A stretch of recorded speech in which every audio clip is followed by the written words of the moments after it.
I teach in other schools where I teach, 18-year-old boys and 18-year-old girls from modern Orthodox schools in the United States. 12 years of not inexpensive Jewish education. And first of all, they self-identify as white Americans with a Jewish religion. They don't self-identify as part of a Jewish people, right? That's the first problem. It's a big problem. We have to decolonize Jewish identity. Number two, they've been conditioned to believe that they're supposed to show their support for Israel by marching in parades, waving flags, defending Israeli government policies on campus, and going to AIPAC once a year. And that's their contribution to Jewish history. That's what they're supposed to do to show solidarity with Israel. And that's not only a lie, it's criminal.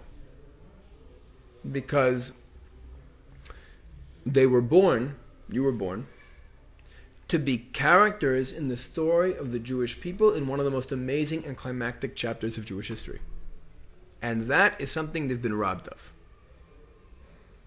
Right? They've been taught that in the Orthodox Jewish schools, that the goal of life is to be the best, most successful, most productive American you could be, with a kippah on top, who eats in kosher restaurants. Right? And that's not what we're here to do. We're here to be characters in the story of our people. We're here to drive Jewish history forward. Right? Israel is not a football team, and diaspora Jews are not fans. We're one. Right? And we're born to be players on that team, in this game. Now the problem is, I said before, we've done amazing things. We liberated our country from the British. We revived the dead language to everyday use. Who else has done that? We've ingathered a broken and scattered people. We're not the only ancient people in the world. Let's say the Chinese. Chinese are an ancient people, right? But I'm not sure if aliens were to come to China, destroy China, and exile them all over the world, disperse the Chinese all over the world, I'm not confident 2,000 years later they'd be able to reunite in China and pick up where they left off. That's amazing. That's almost, miraculous, really.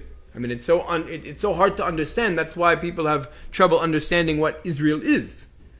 People can look at the state of Israel today, and they could look at Zionism, and they could say this is a colonialist movement. Right? Or they could look at it and say this is an indigenous people's national liberation movement. Both are true depending on your perspective or how you understand the Jewish people. Because we're unique in history.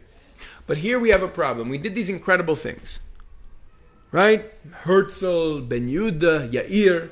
We had these revolutionary leaders who drove Jewish history forward. Now we name streets after them, etc. But in 1967, we liberated Jerusalem, and then everything stopped. Our revolution has been on pause. We have not moved forward since, really.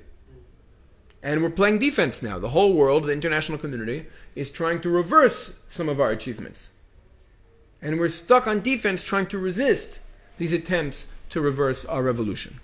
Right? So what we have to do, what this generation needs to do, is start to define the next goals of Jewish history. Start to define what are the national aspirations of the Jewish people? What's next for us? What obstacles stand in the way of us achieving those goals? And what can I as an individual do to smash those obstacles? And be the type of Jew that they will name streets after in Jerusalem when I'm dead. Right? That's what we're here to be. And that's something we can all actually participate in now, because there's a slate running. There's elections going on until next week for the World Zionist Congress. Okay? And there's this party, mostly, friends and students of mine, called the Alliance for New Zionist Vision. And they're basically saying Jewish history is stuck on pause. We want to unpause it, and we want to drive Jewish history forward.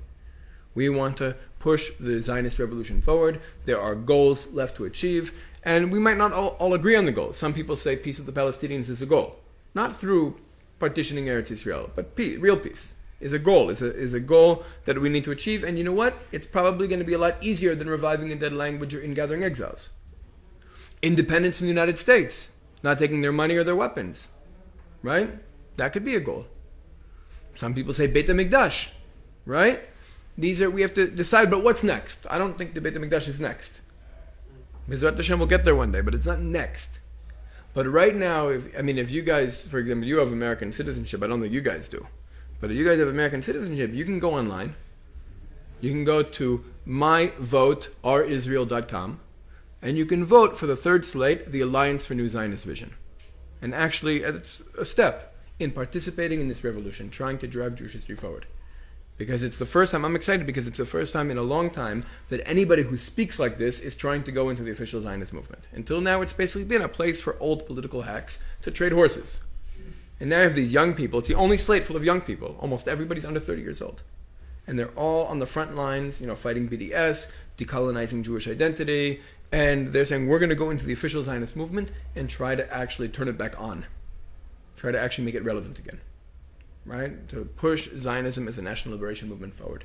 So again, I urge you, myvoterisrael.com, the third slate, the Alliance for New Zionist Vision. It's a big deal and a big help. And that's how, on a very small, immediate level, we can all participate in pushing Jewish history forward. Chodesh Tov.